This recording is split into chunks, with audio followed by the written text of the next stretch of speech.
Okay, so in the last lecture we had conversation about the real number system. From today we will be starting our topic on point set theory. Okay, point set theory. Acha. So let us start our lecture with the concept of intervals. Clear? With the concept of intervals. Okay. So let's start. Acha. So see intervals. Clear. What are intervals? Suppose you have two real numbers a and b. Clear. And you want to form a set of those numbers which are in between a and b, maybe including ab or not including ab. Okay. So you have x which is, let's say, less than equals to a and less than equals to b. These sorts of, the set which contains these sorts of elements is called a closed interval. It is denoted as third bracket. If you keep this strict, the inequality, then this is called an open interval, denoted as, suppose you keep this strictness on one side only, then this is called a left half closed interval, denoted as a comma b first bracket. And suppose you have this, then this is called a right half closed, denoted as a comma b third bracket. These intervals are finite intervals. These intervals are finite intervals. Clear? Now suppose you have one side of this interval or one element which marks the boundary of this interval as infinity. Let's say you have this interval. Clear? Suppose you have this interval a comma infinity. These This sort of an interval is called a right closed ray. Clear? Right closed ray. Or sometimes also called the closed right ray. Closed right ray. Clear? Suppose you have this a comma infinity, open right ray. Suppose you have minus infinity to a, open left ray, minus infinity to a including it, closed left ray. Clear? These intervals are called infinite intervals. Are called infinite intervals. Clear? What is this interval? Real set of all real numbers. Clear? Now talking about this neighborhood. Okay.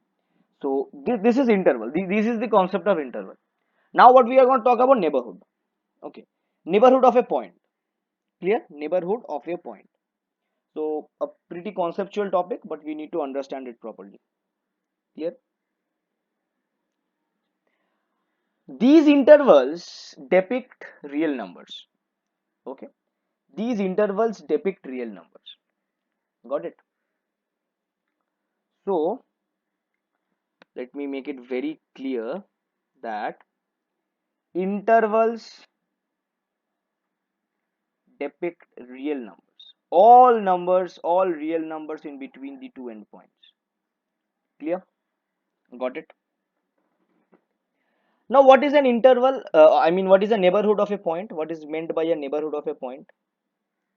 So, the definition says a set S which belongs to R is said to be a neighborhood, a neighborhood of a point P of a point P if there exists an open interval,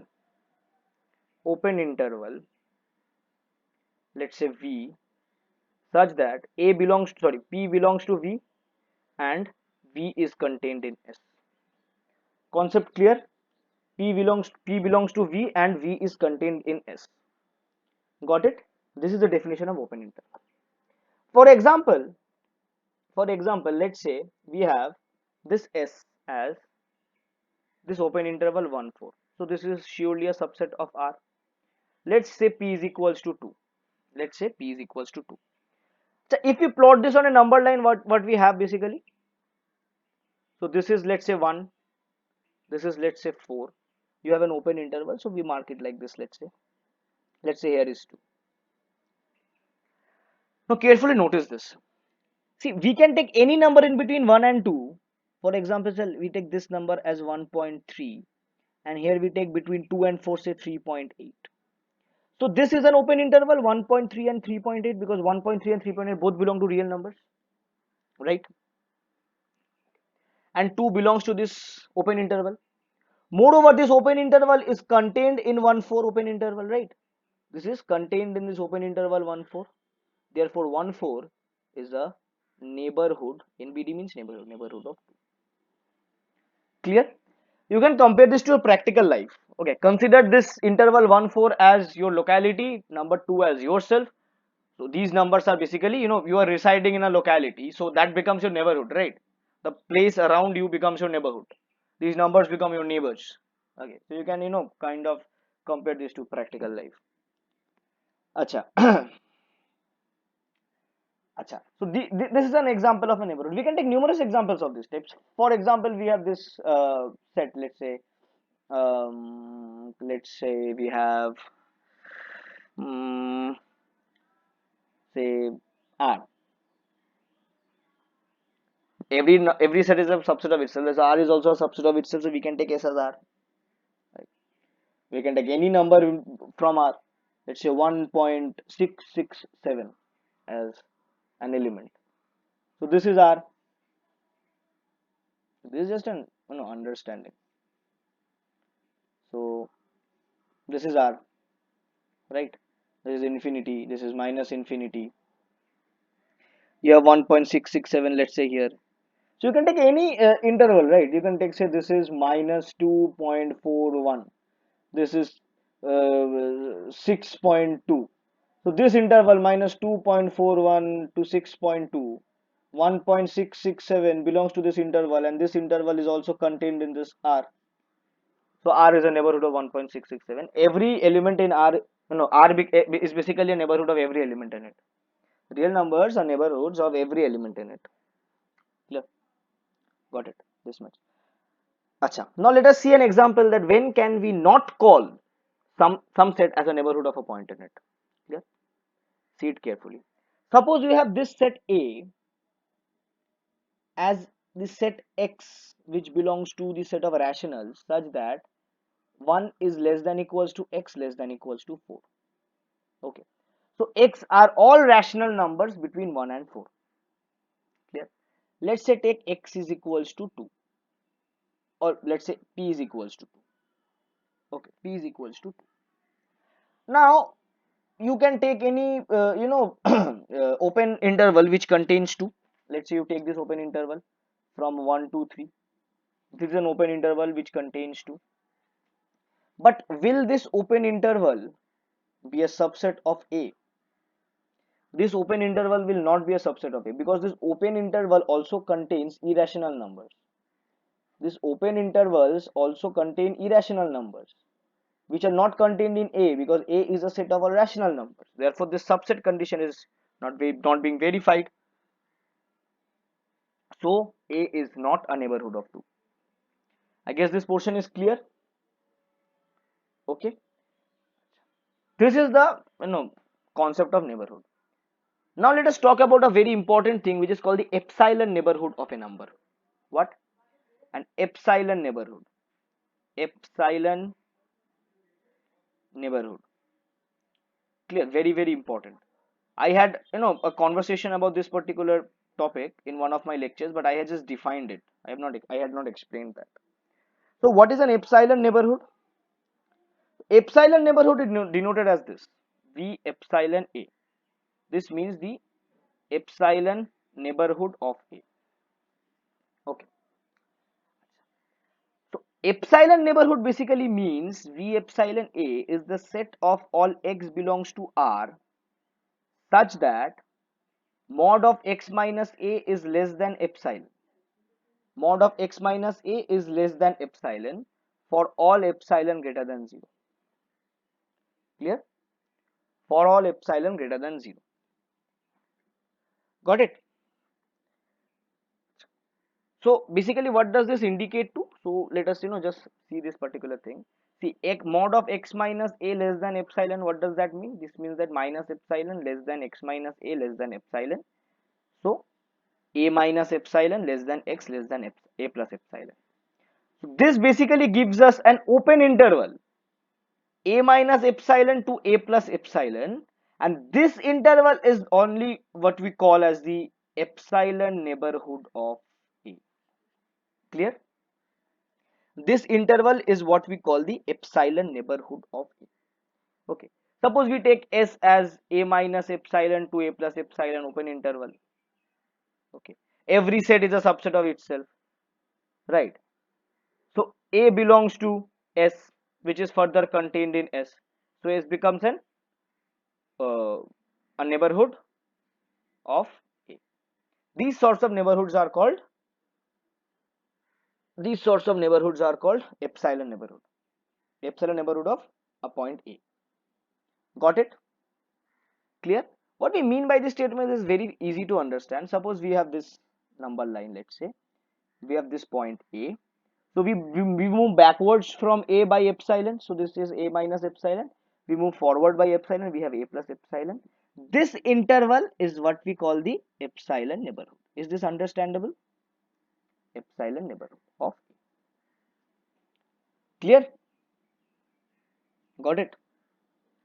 Now, if we remove this A from this epsilon neighborhood, then that is called a deleted epsilon neighborhood. Okay. So if we remove, this is the epsilon neighborhood of A. If we remove the element A from this epsilon neighborhood, then this is called a deleted epsilon neighborhood. Deleted epsilon neighborhood of A. Clear? The same thing will go for all neighborhoods. Okay. If S is a neighborhood of A, then S minus A is a deleted neighborhood of A. Clear? S minus A can also be written as S slash A. Sometimes you use this statement also. Is this part understandable? What is called an epsilon neighborhood? What is called a deleted epsilon neighborhood? So to remove this number A, what transformation or what modification should we do to this epsilon neighborhood set? So it is very pretty much simple. See, for A to be a part of this epsilon neighborhood, mod of x minus A must be 0. Only then we can have x is equals to A. And since this epsilon neighborhood contains all x values, so A will belong to this epsilon neighborhood only if this condition is possible. So we just need to remove this A from this particular epsilon neighborhood. Then we are done. So can we do it like this? So V epsilon neighborhood x belongs to R such that 0 less than mod of x minus A less than epsilon. This modification will do our job to get the deleted epsilon neighborhood. Is this portion clear? Is this portion clear? Now with the same topic from after neighborhood, we can talk about one more type of point. We can talk about, see, neighborhood portion is clear, I guess. We have already understood what this neighborhood is. Okay. Now this neighborhood gives rise to one type of a point, which is called an interior point. Okay. Which is called an interior point. Here, interior point. What is an interior point? So point is called an interior point if there exists at least one neighborhood of P which is contained in the same set where P belongs. What I mean by it that a point P which belongs to the set S is called an interior point if there exists at least one neighborhood of P in S. Clear? A point P is called an interior point if there exists at least one neighborhood of P in A. In S. Sorry. Got it? Clear? Now, if we suppose you have P as an interior point. For example, let us take an example also. So, let's say we have the same example which we took in the previous part. 1 4 S as 1 4. So 2 belongs to S, and so this is also a neighborhood of C. Now see, 2 minus epsilon and 2 plus epsilon is a neighborhood of T, is a neighborhood of 2, right? Let us put that epsilon is equals to 0.1. Epsilon can be any positive number. Let us take epsilon equal to 0.1. So what is the interval we get? 1.9 and 2.1. 1 and 2.1 is contained in S, okay, and is also a neighborhood of 2. Therefore 2 is an interior point of S equals to 1 4, because there exists at least one neighborhood of 2 which is contained in S. This is what we mean by an interior point. Got it? Now if we have this set of all interior points, if we form this set of all interior points of a particular set, then that is called an interior set. Okay, interior set. For example, pretty easy to understand. For example, see, 2 is our interior point of this. Let us take 3. 3 will also be interior point of S, because 3 minus epsilon, 3 plus epsilon, there is always a epsilon which forms a neighborhood. So let's say epsilon is also 0.1. So 3 minus 0.1 is 2.9, 3 plus 0.1 is 3.1. Okay, so this interval also belongs to S, contained in S, right, and is also a neighborhood of 3. Got it? So if in the same way, if we form the set of all interior points of a particular set, then that is called a interior set. Clear?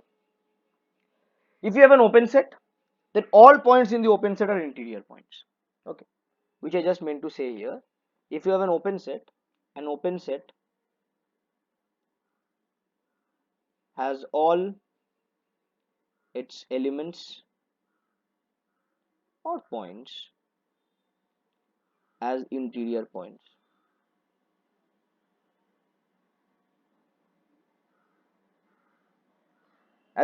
points. Clear? Let's have some examples. Okay. Achha. Now see, if an open set has all its uh, uh, open set means you may consider it as an open interval, nothing else. Okay, you can consider it as an open interval. So in an open interval, every set you will have, if you have a closed interval, let's say if you have a closed interval 1 comma 3, right, 1 comma 3 open interval, so 1 will not be an interior point and 3 will not be an interior point, though they are belonging to this same interval, same set.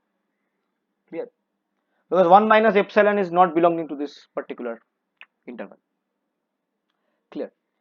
Examples are pretty easily found. For example, if we find the set of all interior points of R, then that is R itself. So R0 is equals to R. Interior set of R is R. Okay, interior set of 0 comma 1, this closed interval is this open interval 0 comma 1. Clear? N will have no interior point. The set of all natural numbers will have no interior point. Clear? You can find it on your own why it does not have any interior point. From here we actually find the definition of what we call an open set. From here only we find the definition of what we call an open set. So see, open set, if we talk about open set. So if every point of a set S is an interior point, then the set is called the set is called an open set. Okay, very intuitive definition. We just saw that in the previous portion, that if you have a set S, if you have a set S, and this set S, every element of the set S is an open set, I mean it has an interior, it basically behaves as an interior point, then the set is open set. Converse is also true. We just saw that the open set has all its point as interior points. This is pretty much intuitive definition. For example, 0 comma 1 and R are open sets, because every point in 0 comma 1 and R are having their neighborhoods in the same set itself, at least one neighborhood. Clear? Finite sets are not open. Basically, finite sets are not open. Talk about it. Finite sets, finite sets are not open. Finite sets are not open. Clear? Finite sets are never open. Clear? Got it?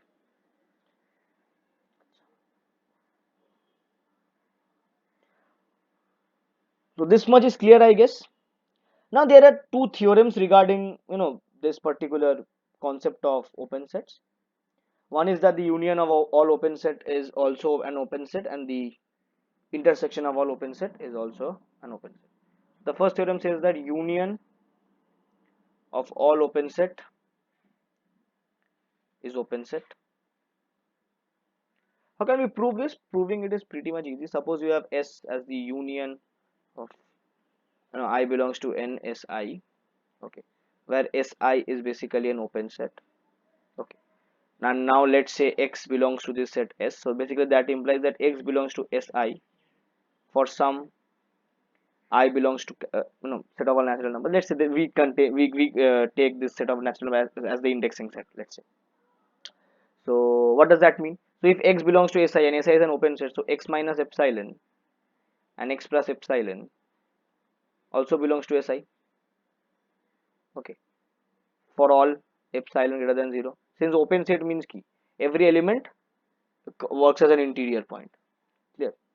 So we consider this as an open interval. Okay, let us not even consider this as for all epsilon. Let's say for some epsilon, because we need at least one. At least we need basically what? We need to say that at least one neighborhood has it belongs to this set. So for some epsilon, let's say for epsilon greater than 0. Okay. What does that mean? So if this belongs to Si, so on the converse, what we get, that X minus epsilon, X plus epsilon belongs to S for epsilon greater than 0. What does this mean? This means S is an open set. This means S is an open set. Clear? You can do the same thing for the intersection also. Same method. Exactly same method. Clear? Intersection of a family of open sets is open. Open sets is open. Proof same ekdam. Okay. This much is clear, I guess. The only difference will be there. Here we have some I belongs to N, and in the case of intersection, here we will have for all. Okay, nothing else. So I'm keeping this lecture till this much. In the next lecture, we will be talking about limit points and closed sets. So meet you guys in the next lecture.